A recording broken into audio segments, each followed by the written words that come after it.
কানাডার সঙ্গে বাণিজ্য যুদ্ধের মধ্যে লেক অন্টারিওর নাম পরিবর্তন করে লেক আমেরিকা করার কথা বলেছেন প্রেসিডেন্ট ডোনাল্ড ট্রাম্প।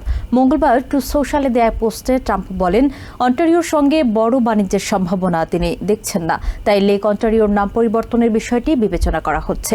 এদিকে অন্টারিওর প্রিমিয়ার ডাগ ফোর্ড আমেরিকার সঙ্গে বাণিজ্য চুক্তিতে পৌঁছানোর উপর জোর দিয়েছেন।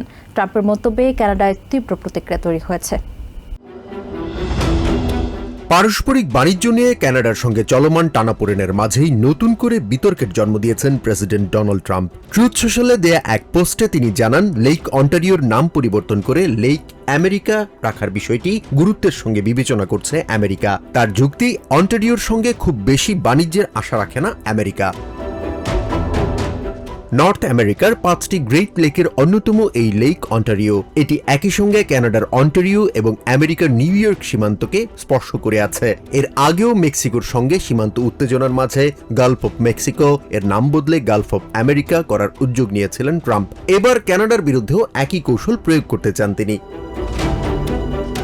ট্রাম্পের এমন হুমকির কড়া জবাব দিয়েছেন অন্টারিও প্রভিন্সের প্রিমিয়ার ডাগ ফোর্ড। তিনি জানান, দেশের সার্বভৌমত্ব ও ব্যবসার উপর আঘাত এলে কখনোই নতি স্বীকার করবেন না তারা।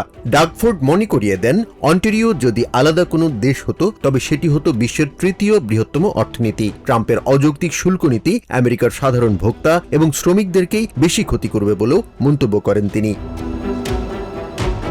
আমেরিকান অটোমোবাইলের শীর্ষ ক্রেতা কানাডা। অন্যদিকে বিমান ও সামরিক সরঞ্জামের জন্য প্রয়োজনীয় অ্যালুমিনিয়াম, ইস্পাত, ইউরেনিয়াম এবং খনিজ সারের প্রধান যোগানদাতাও দেশটি। কানাডা থেকে সরবরাহ করা বিদ্যুতেই নিউ ইয়র্ক, মিশিগান ও মিনেসোটার প্রায় 1.5 মিলিয়ন ঘরবাড়ি ও ব্যবসায় আলো জ্বলে। লেক অন্টারিওর নাম পাল্টানোর চেয়ে এসব বিষয়কে গুরুত্ব দেওয়ার পরামর্শ দেন অন্টারিওর premier.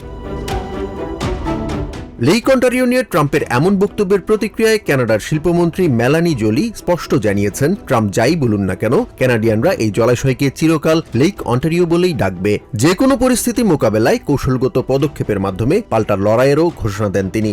We've navigated the, St. Lawrence River, the Great Lakes for thousands of years, and it was part of a foundation of our country. And we'll just stand up for what we have. এদিকে টরন্টোর স্থানীয় বাসিন্দারাও ট্রাম্পের এই দাবিকে হাস্যকর ও পাগলামি বলে অভিহিত করেছেন। জাহান মিথুন, TVN 24 news desk. New York থেকে সম্প্রচারিত TVN 24 টেলিভিশন বিশ্বজুড়ে বাঙালির কণ্ঠস্বর।